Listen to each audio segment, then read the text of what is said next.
Dear students, welcome to online class on behalf of Bismarck High School. I hope you are quite well and busy with your studies.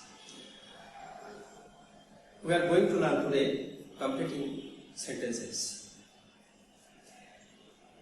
The first one, Rana goes to school, so that at the time of completing such types of sentences, we should bear in mind that so that this is purpose.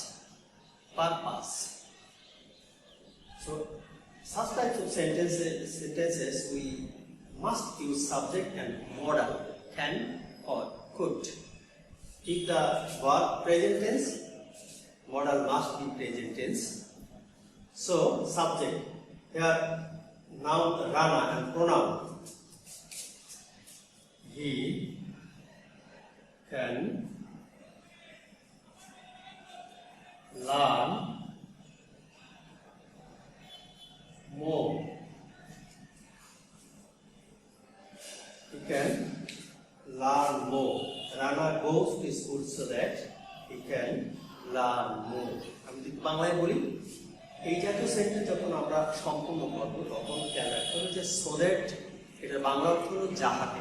R so that যুক্ত সেন্টেন্সকে complete করার সময় সম্পূর্ণ করার সময় তোমাকে subject এবং modal can two ব্যবহার করতে হবে। সাবজেক্ট ভার্ব যদি প্রেজেন্ট টেন্স হয় তাহলে ওখানে ক্যান হবে, ভার্ব যদি পাস্ট ফর্ম হয় তাহলে ওখানে কুড হবে। এরপরে বি ওয়ানে থাকবে।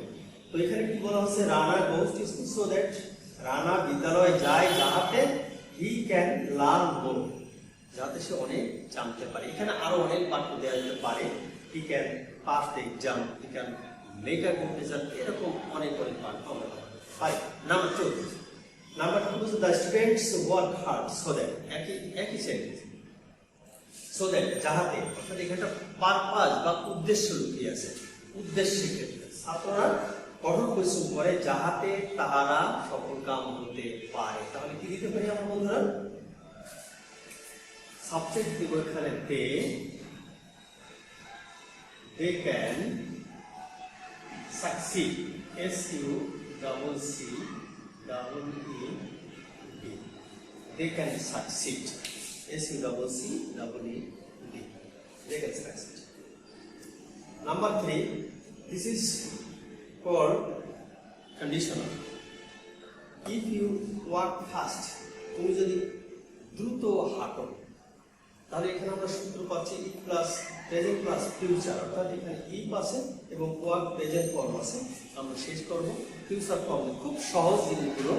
ইফ ইউ ওয়ার্ক ফাস্ট, যদি তুমি দ্রুত হাঁটো তাহলে কি হবে? অনেক বাক্য আমরা এখানে ব্যবহার করতে পারবো। If you work fast you will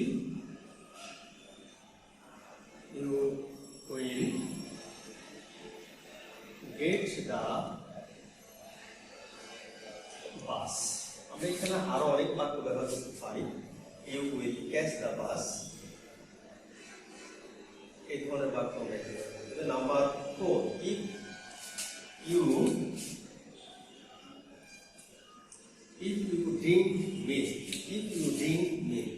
তুমি যদি দুধ পান করো, তাহলে বন্ধুরা দেখো তো কি দেয়া যেতে পারে। তুমি যদি দুধ পান করো, অর্থাৎ দুধ একটা শক্তিশালী খাবার, এখানে এটার ভিতরে শক্তি আছে, ভিটামিন আছে, অনেক কিছু আছে। অর্থাৎ আমরা কি ধরনের বাক্য দিতে পারি? If you drink milk you will get energy, you will get vitamin, you will be strong, অনেক ধরনের বাক্য দিতে পারি আমরা। তুমি যদি মনে করো তোমার মতো করে সাবলীল ভাবে একটা বাক্য তুমি ব্যবহার করবো, সেটা ব্যবহার করতে পারো। ইফ ইউ ড্রিঙ্ক মিল্ক, তুমি যদি দুধ পান করো, ইউ উইল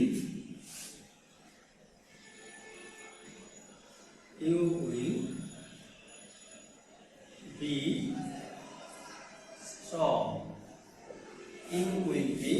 স্ট্রং, শিক্ষার্থী বন্ধুরা, আমি এই 4টা বাক্য, 2 ধরনের বাক্য দিয়েছি। একটি হলো ইফ যুক্ত আর একটি সো দ্যাট যুক্ত। আমরা মনে রাখবো যে কমপ্লিটিং সেন্টেন্সগুলো করার সময় সবসময় খেয়াল রাখবে এগুলো সব কমপ্লিট সেন্টেন্সের আলোকে থাকবে এবং সেই জিনিসটা মাথায় রেখে আমরা কাজগুলো করবো, তবেই আমাদের এই লার্নিংটা অনেক সুন্দর হবে। তো আমি এখন তোমাদেরকে একটু ইভালুয়েশন দিব, কয়েকটা বাক্য আমি দিব তোমাদেরকে।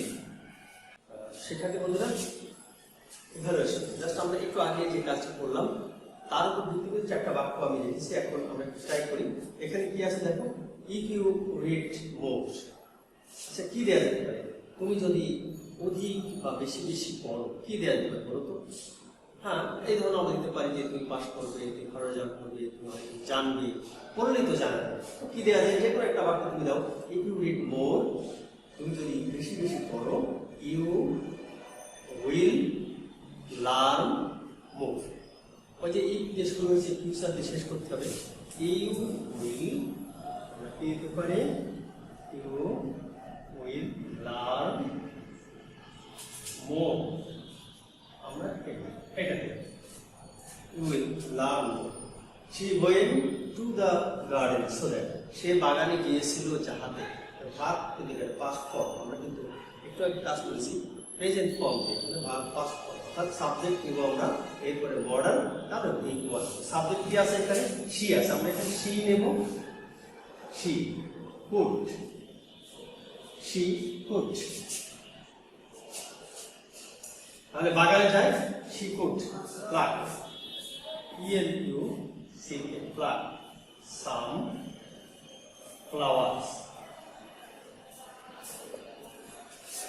She could pluck some flowers. Number 3, if you help the poor. If you help the poor, তুমি যদি গরিবদেরকে সাহায্য করো, তাহলে কি বাক্য দেওয়া যেতে পারে? দেখো, ইফ দিয়ে শুরু হয়েছে, ফিউচার দিয়ে শেষ করতে হবে। If plus present plus future form. দেখো, এই যে বিষয়টা একটু মাথায় রাখি আমরা। If you help the poor, তুমি যদি গরিবদেরকে সাহায্য করো, তাহলে এখানে আমরা কি দিতে পারি? সাবজেক্ট নেব। সাবজেক্ট নেব, তোমার নিজেকে কল্পনা করো, অর্থাৎ ইউকে যদি সাবজেক্টটা নেওয়া হয় তাহলে একরকম হবে, আর যদি এদেরকে সাবজেক্ট ধরো তাহলে আরেকরকম হবে। গরিবদেরকে সাহায্য করে গরিবরা, তারা খুশি হবে, এরকম দিলে সবচেয়ে ভালো হয়। তাহলে দে, সাবজেক্ট আমরা এখানে নেব। They will be happy. They will be happy. এটা দেখো, সাবজেক্ট দ্য পোর, গরিবরা, they will be happy। তুমি যদি গরিবদেরকে সাহায্য করো তাহলে গরিবরাই খুশি হবে, অর্থাৎ তারাই খুশি হবে। এরপরে we drink tea, we drink tea so that, আমরা চা পান করি যাহাতে। এখানে কিন্তু আবার পারপাস বা উদ্দেশ্য, এই পারপাস বা উদ্দেশ্যমূলক করে এই পাশে আমার subject plus modal can could ব্যবহার করতে হবে। তো এখানে ড্রিঙ্ক আর প্রেজেন্ট ফর্ম আছে, তাহলে আমরা চা পান করি যাহাতে আমরা we can feel fresh. We can feel fresh, just like this. আমরা এইভাবে যদি আমরা কাজ করি তাহলে অবশ্যই আমরা শিখতে পারবো। তো শিক্ষার্থী বন্ধুরা, করোনা মহামারীতে সারা পৃথিবী বিধ্বস্ত, সেই সাথে আমাদের বাংলাদেশেও কিন্তু ছাড় পাইনি। আমরা অবশ্যই সামাজিক দূরত্ব বজায় রাখবো এবং ঘরের বাইরে যদি যাই অবশ্যই মাস্ক পরব, গ্লাভস, হ্যান্ড গ্লাভস পরব।